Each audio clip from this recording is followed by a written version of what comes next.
আমন্ত্রণ জানাচ্ছি আপডেট সংবাদে। শুরুতেই জানিয়ে দিব গুরুত্বপূর্ণ শিরোনাম, এরপরেই থাকবে বিস্তারিত। শুরুতে জানিয়ে দেব ইউক্রেনে আরো 3টি যুদ্ধ বিমান ও গোলাবারুদের গোদাম ধ্বংস করল রাশিয়া। জানিয়ে দেব আপনাদের কাছে যা আছে তাই নিয়ে ইসরায়েল বিরোধী লড়াইয়ে যোগ দিন আহ্বান আল কাসামস ব্রিগেডের। এদিকে দ্বিপক্ষীয় সম্পর্ক ও গাজার পরিস্থিতি নিয়ে ইরান মিশর আলোচনা। জানিয়ে দেব হিরোশিমা স্টাইলে গাজা ও ইউক্রেন যুদ্ধের সমাধান করুন বলল মার্কিন কংগ্রেসম্যান। সর্বশেষ রয়েছে ইসরায়েলের প্রতি মার্কিন মারণাস্ত্র সহায়তার মূল লক্ষ্য গণহত্যা জোরদারের আশঙ্কা। শুনছিলেন সংবাদ শিরোনাম, এখন বিস্তারিত। তার আগে অনুরোধ থাকবে ভিডিওতে একটি লাইক দিন এবং কমেন্টস করে জানিয়ে দিন কোন জেলা থেকে বা কোথা থেকে আমাদের সঙ্গে যুক্ত রয়েছেন। ইউক্রেনের আরও 3টি যুদ্ধ বিমান ও গোলাবারুদের গুদাম ধ্বংস করল রাশিয়া। রাশিয়ার সেনাবাহিনী দেশটির দক্ষিণে ইউক্রেনের একটি বিমান ঘাঁটির বিরুদ্ধে অভিযান চালিয়ে সোভিয়েত যুগে নির্মিত 3টি যুদ্ধ বিমান ধ্বংস করেছে। রুশ প্রতিরক্ষা মন্ত্রণালয় গতকাল এক বিবৃতিতে এই তথ্য জানিয়েছেন। মন্ত্রণালয় বলেছে US-25 মডেলের যুদ্ধ বিমান ইউক্রেনের নিকোলাভ অঞ্চলের বিমান ঘাঁটিতে অবস্থান করছিল। এসব বিমান ধ্বংসের জন্য রাশিয়ার সেনারা কৌশলগত বিমান ক্ষেপণাস্ত্র বাহিনী এবং গোলান্দাজ ইউনিটকে ব্যবহার করছে।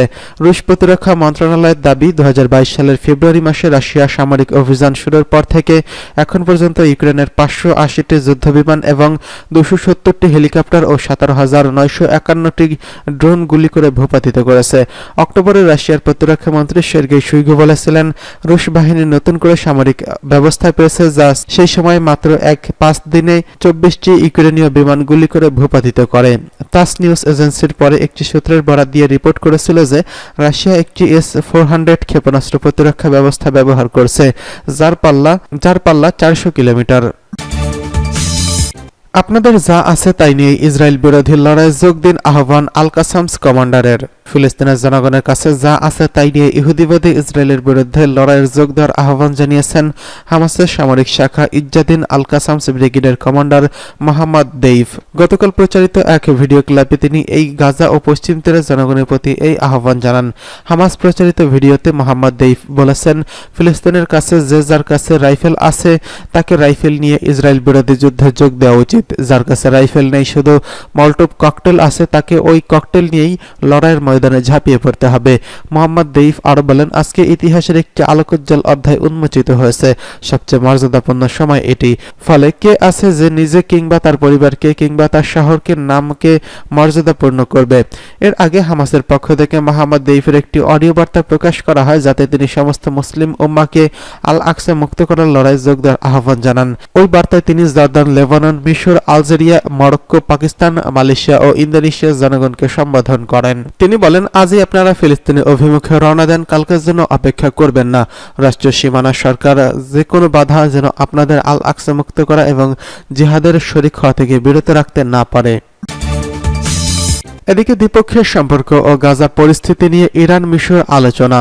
ইসলামী প্রজাতন্ত্র ইরান ও মিশরের মধ্যকার সম্পর্ক আরো বিস্তৃত করা এবং অবরুদ্ধ গাজা উপত্যকায় পরিস্থিতি নিয়ে আলোচনা করছেন দুই দেশের পররাষ্ট্রমন্ত্রী।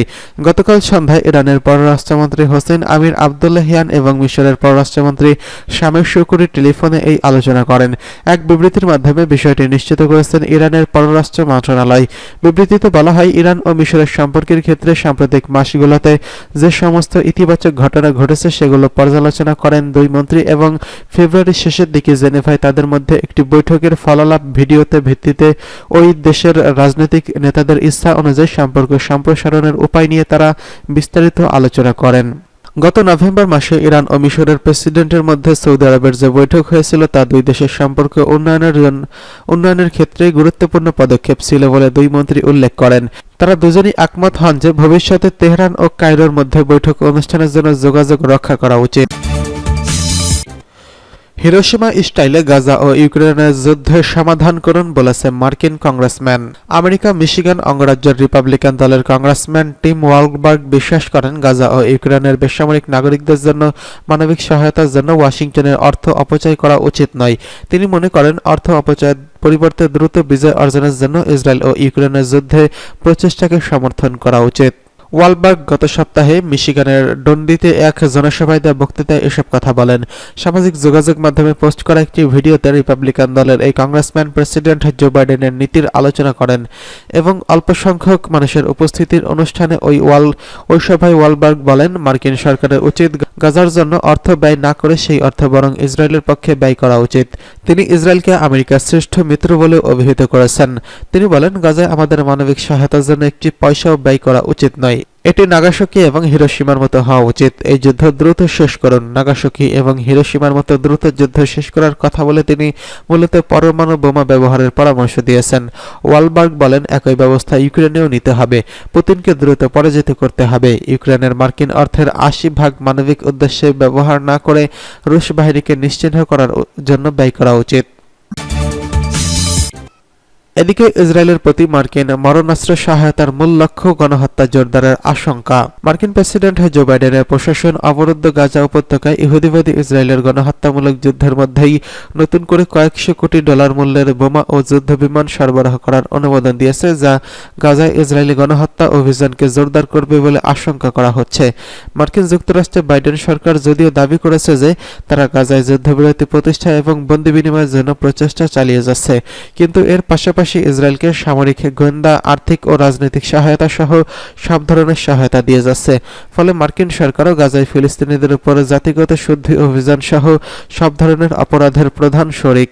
মার্কিন দৈনিক ওয়াশিংটন পোস্ট পেন্টাগন এবং পররাষ্ট্র দপ্তরের কর্মকর্তাদের বরাত দিয়ে জানিয়েছেন যে নতুন অস্ত্র প্যাকেজের মধ্যে বৃহৎ আকারের MK-84 মডেলের ১,৮০০টিরও বেশি বোমা রয়েছে। এগুলো হলো ২,০০০ পাউন্ড ওজনের বোমা, যা পুরো শহরের ব্লকগুলো ভেঙে ফেলতে পারে এবং এসব বোমা ভূমিকে ৪০ ফুট পর্যন্ত গর্ত করে দিতে পারে। ইসরায়েল গত কয়েক মাসে গাজায় এই মডেলের MK-82 মডেলের ধ্বংসাত্মক বোমা ব্যাপকভাবে ব্যবহার করছে, ফলে প্রাণহানি ব্যাপক হারে ঘটেছে গাজাবাসীর। এসব বোমা ছাড়াও গাজার উপর বোমা ফেলতে মার্কিন সরকার ইসরায়েলকে দেবে 25টি A-35 মডেলের জঙ্গি বিমান। মার্কিন ও ইসরায়েলি সূত্রের দেওয়া তথ্য অনুযায়ী গাজায় ইসরায়েলের চলমান আগ্রাসন শুরু হওয়ার পর থেকে মার্কিন সরকার ইসরায়েলকে 23টি কার্গো বিমান সহ 30টি জাহাজ বোঝাই করে ইসরায়েলে অস্ত্র পাঠিয়েছে। মার্কিন এমন সময় ইসরায়েলের এসব মরণাস্ত্র পাঠানোর উদ্যোগ নিয়েছে যখন জাতিসংঘের নিরাপত্তা পরিষদে গাজায় হামলা বন্ধ করার জন্য সেখানে মানবিক ত্রাণ সাহায্য পাঠানোর প্রস্তাব অনুমোদন করছে।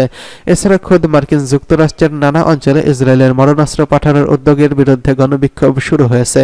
তাছাড়া এই পদক্ষেপকে ইসরায়েলি গণহত্যার প্রকাশ্যে মার্কিন অংশগ্রহণ বলেও প্রতিবাদ ও নিন্দা জানিয়েছেন। এই প্রসঙ্গে আমেরিকার ভান্ডব রাজ্যের নির্দলীয় সিনেটর ব্যান্ডি স্যান্ডার্স বাইডেন প্রশাসনকে তীব্র সমালোচনা করে সামাজিক যোগাযোগ মাধ্যম এক্সে তার নিজস্ব অ্যাকাউন্টে লিখেছেন, আমেরিকা নেতানিয়াহুকে বেসামরিক লোকজনদের উপর বোমা হামলা বন্ধ করার অনুরোধ জানাতে পারে না, কেননা পরের দিনই ইসরায়েলে ২,০০০ পাউন্ড ওজনের হাজার হাজার বোমা পাঠাবে আমেরিকা।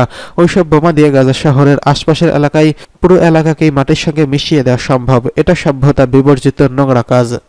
ইহুদিবাদী ইসরায়েল ২০২৩ সালের ৭ই অক্টোবর থেকে পশ্চিমা সরকারগুলোকে সর্বাত্মক সমর্থন ও সহায়তা দিয়ে গাজা উপত্যকার পশ্চিম তীরের মুসলিম প্রতিরক্ষাহীন ফিলিস্তিনি জনগণের উপর নতুন করে ব্যাপক ধ্বংসযোগ্য হত্যাযজ্ঞ শুরু করে। গাজায় ইসরায়েল যত বোমা বর্ষণ করেছে তা জাপানের হিরোশিমা শহরে ফেলা হলে মার্কিন পরমাণু বোমা বিস্ফোরণের ওজনের চেয়ে দ্বিগুণ ভারী হতো। ফলে গাজার অবকাঠামোতে প্রায় ৭০% পুরোপুরি ধ্বংস হয়ে গেছে।